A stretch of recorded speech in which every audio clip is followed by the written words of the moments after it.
So we just saw that an object under free fall, any kind of object, if not for the atmosphere, right, would fall at 9.8 meter per second square near the surface of the earth. That's the value of acceleration. With that in mind, let's see a particular scenario.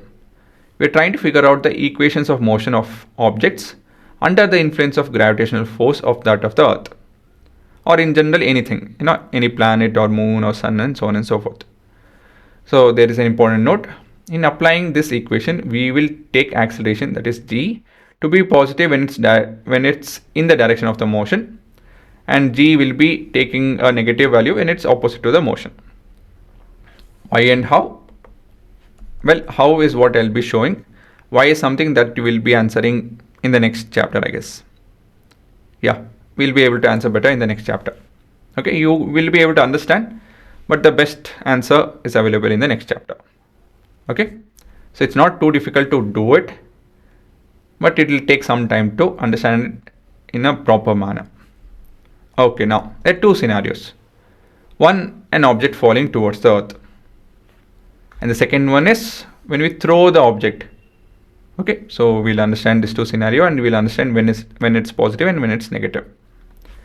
Okay, so first thing is the free body diagram.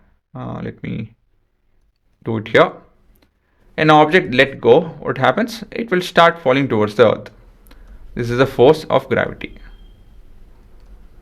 Okay, and this will be your acceleration due to gravity, g.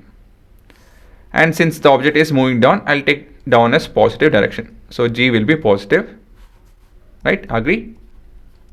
G will be positive. And now the equations of motion will become v is equal to u plus gt. Why gt? Because a is nowhere, a is replaced by g. In this case, a is equal to g.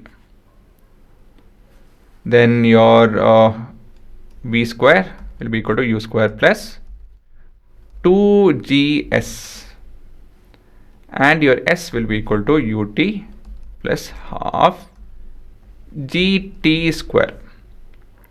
Okay guys, that's it. So any object that is falling will have this set of equations, right? Now the other way around. What if we throw something? See, in this case, the object is moving up, but the force is down itself. The force due to gravity is down. The object is moving up. The net force is down, so the acceleration will be down. But in this case, it will be negative g. Why? Since the object is moving up, we can consider up is positive direction. The force and the gravitational, acceleration due to gravity is opposite. That is downward direction. So this will be negative. And your equations of motion will become s is equal to, or v is equal to u minus gt. Okay, agree? Then v square is equal to u square minus 2gs, and at last s is equal to ut minus half gt square.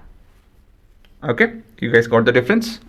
So when it's plus and when it's minus, it's very clear, very simple, right? It's moving, this is moving up, but the pull is down, so it's negative.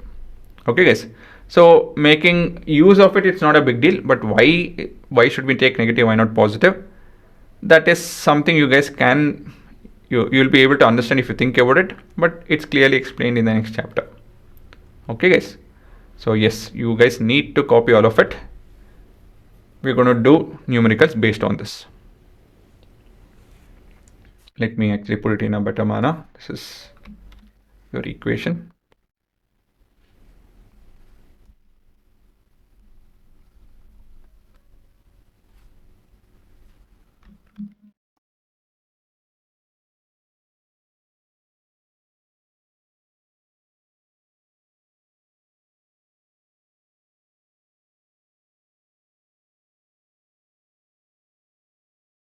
Yeah.